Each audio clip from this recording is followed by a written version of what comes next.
उत्तर प्रदेश के प्रयागराज जिले में हुए उमेश पाल हत्याकांड को लेकर प्रयागराज की पुलिस संदिग्ध घेरे में आ गई है।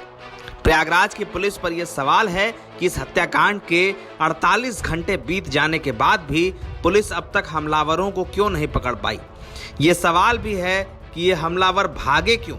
ये सवाल भी कि आखिर जो कार्बाइन सीसीटीवी फुटेज में पुलिस वाले के सामने से उठाई गई दिखाई देती है, वो कार्बाइन अब कहां है। प्रयागराज में शुक्रवार को हुई इस घटना के बाद पुलिस के हाथ जो सफलता लगी है उसका रोजाना मजा सुन लीजिए।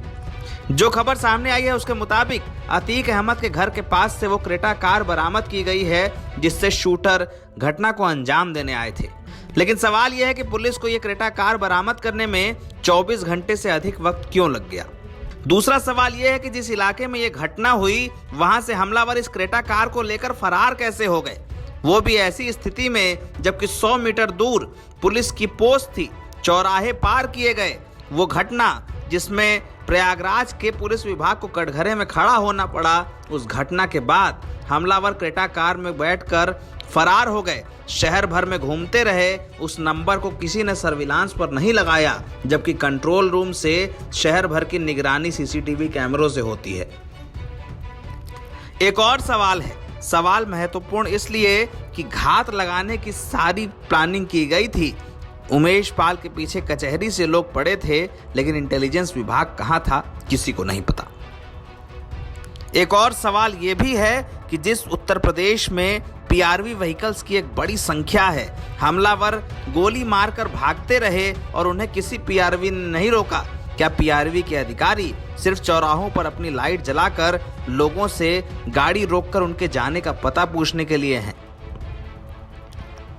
सवाल कई हैं। सवाल ये कि जिस शख्स को 2-2 पुलिस गनर मिले हुए थे, जिस शख्स के पास सरकारी बंदूकों का एक सुरक्षा जत्था था, 2 लोगों की सुरक्षा थी, दोनों गनर्स की ड्यूटी भी थी, उस शख्स को मारकर उसके गनर की कार्बाइन उठाकर लोग भाग निकले और लोग पूछने तक नहीं आए कि ये लोग कौन हैं। सवाल उस कार्बाइन के गायब होने पर भी है जो सीसीटीवी फुटेज में एक हमलावर पुलिसकर्मी के हाथ से उठाते हुए नजर आ रहा है। पुलिस अधिकारी इस पर कुछ भी कहने से बच रहे हैं।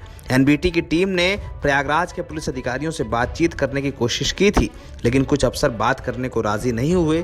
कुछ के पीआरओ ने फोन उठाया और ये कह डाला, साहब मीटिंग में हैं। लेकिन प्रयागराज की पूरी घटना पर यह सवाल है कि क्या पुलिस की शह के बिना ये पूरी कार्रवाई हुई है। जिस प्रयागराज में कमिश्नरेट बनाकर कानून व्यवस्था मजबूत करने का दावा किया गया, उस प्रयागराज में दिन दहाड़े 4 बजे के आसपास एक शख्स को कई हमलावरों ने गोली मारकर अपनी गाड़ी लेकर फरार हो गए। पुलिस को इतनी जहमत भी नहीं हुई कि वो अस्पताल को बैकअप पे लेकर एक डॉक्टर भर का इंतजाम कर पाए। अस्पताल में मरीज के पहुंचने के बाद काफी देर तक उन्हें इलाज भी नहीं मिल पाया। बाद में उमेश की मौत हो गई, इसका आरोप परिवार ने लगाया है। प्रयागराज की घटना ने पूरे पुलिस विभाग को कटघरे में खड़ा किया है। अब हमलावरों की तलाश हो रही है, लेकिन सब लोग ये कह रहे हैं कि हमलावरों की फायरिंग करने के बाद भागते वक्त ही उन्हें क्यों नहीं पकड़ लिया गया।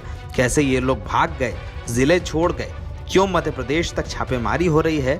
आखिर पुलिस ने उन्हें प्रदेश से और जिले से बाहर निकलने कैसे दिए। सवाल कई हैं, पुलिस विभाग को इसका जवाब देना पड़ेगा। लेकिन उमेश पाल हत्याकांड ने यह बताया है कि हमारी पुलिसिंग व्यवस्था की हकीकत क्या है। एनबीटी ऑनलाइन की रिपोर्ट।